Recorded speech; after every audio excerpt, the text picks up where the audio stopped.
It's all about anything. This is Cebcast. Hi, I'm Nigel, and welcome to Cebcast. Today is August 18, 2022. This is episode 10, and we made it to 10, people. So, I'm back on calling this channel the Periwinkle. It's because my Lolo and my mom wants me to change it back.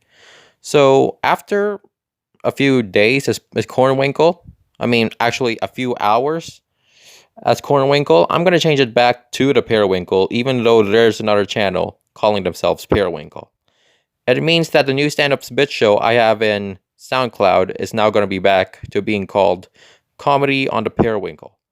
Another announcement, after 3 episodes and a mini episode, I am going to stop doing Gotta Catch the Cast, but move the Pokemon stuff here in Cebcast.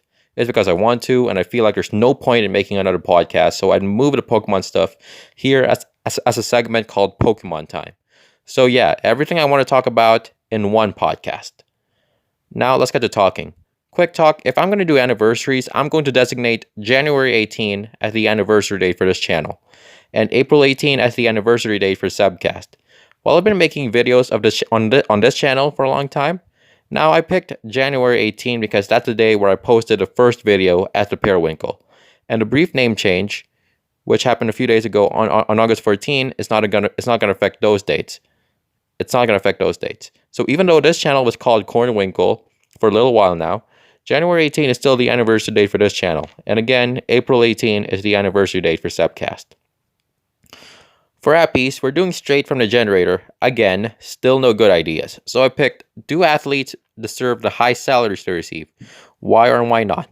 So here we go. Yes, they obviously do. So if they're training for the summer and or winter Olympics or SEA Games or anything like that, they pretty much deserve it. They worked hard, they represented their country, and there are some athletes out there that went poor after the Olympics.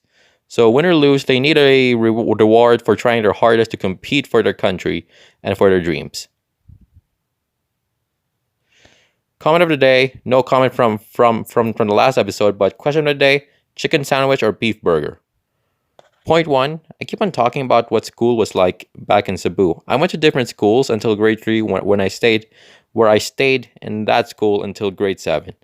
To avoid confusion, I will refer to the school I went to for grade 3 to 7 as school D, grade 2 as school S, and grade 1 as school R.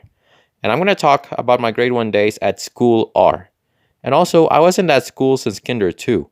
And there's 2 years of kindergarten back home. Kinder 1 and kinder 2, I'm not sure about yours.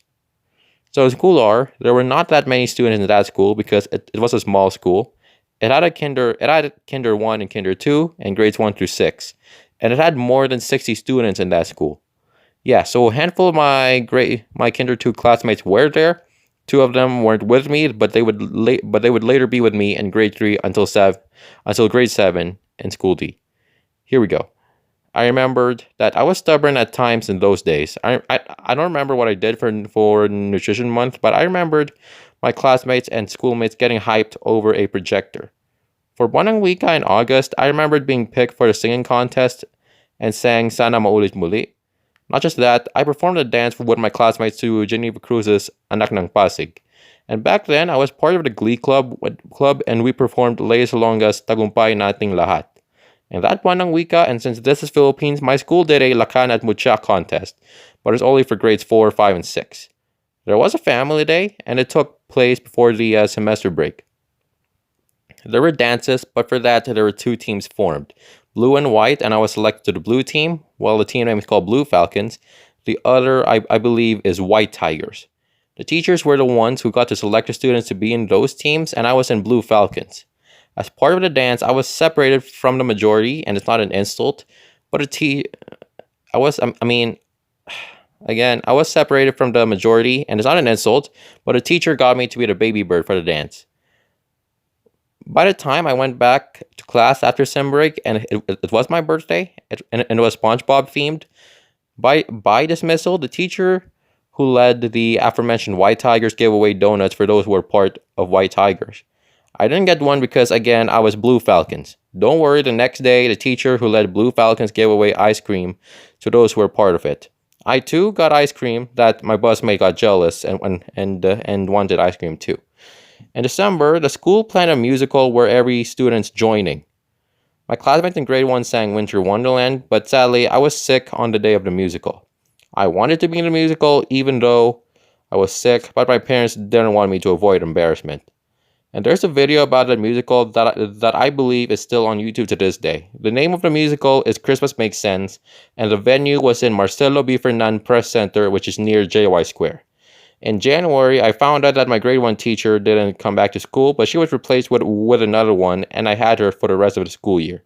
For graduation, and since I was part of the Glee Club, me and the fellow members led the religious stuff, and we sang a mix of these songs: Anima Christi, Power of Your Love, and I Will Sing Forever. I graduated as most punctual. So yeah, those were my grade 1 days. So now let's talk about point 2, and we're going to talk about memories again. I'm going to talk about memories again, actually.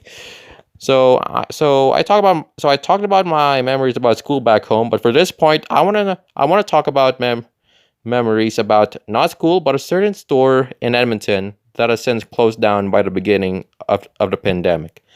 That place was called Rafters. So Rafters is a novelty store, and it sold a lot of funny items, but it also sold candy that I don't normally find at Walmart. In that store, I remembered buying candy there, and just candy.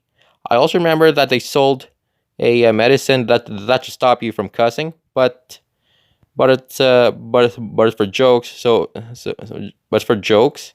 So it's not real medicine. It's also candy. They also sold hand sanitizer that is branded OCD, and the directions said use frequently. They also sold jerk repellents. They also sold stuff I saw on VAD19 like Wallet Ninja, food flavor sodas, pie flavor sodas. Yeah. They also sold firework Oreos, which I regret buying, and I think I bought those Moon Anniversary Oreos. Actually, my mom bought them, technically. I believe they also sold some home items too, because they said they are a home store. They also sold this sign that says this or something like this. Let me check my give a SO meter. No, nothing. Rafters is an awesome store, but it's sad they closed down because I believe that there's no store like this anymore in Edmonton.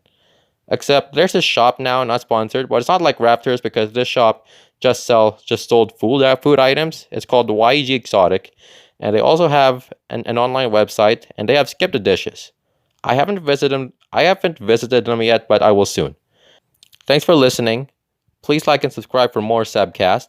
And please also check out my SoundCloud channel, and don't forget to like and follow there as well.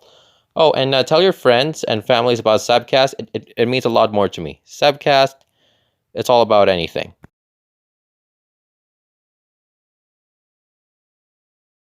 A presentation of the Periwinkle.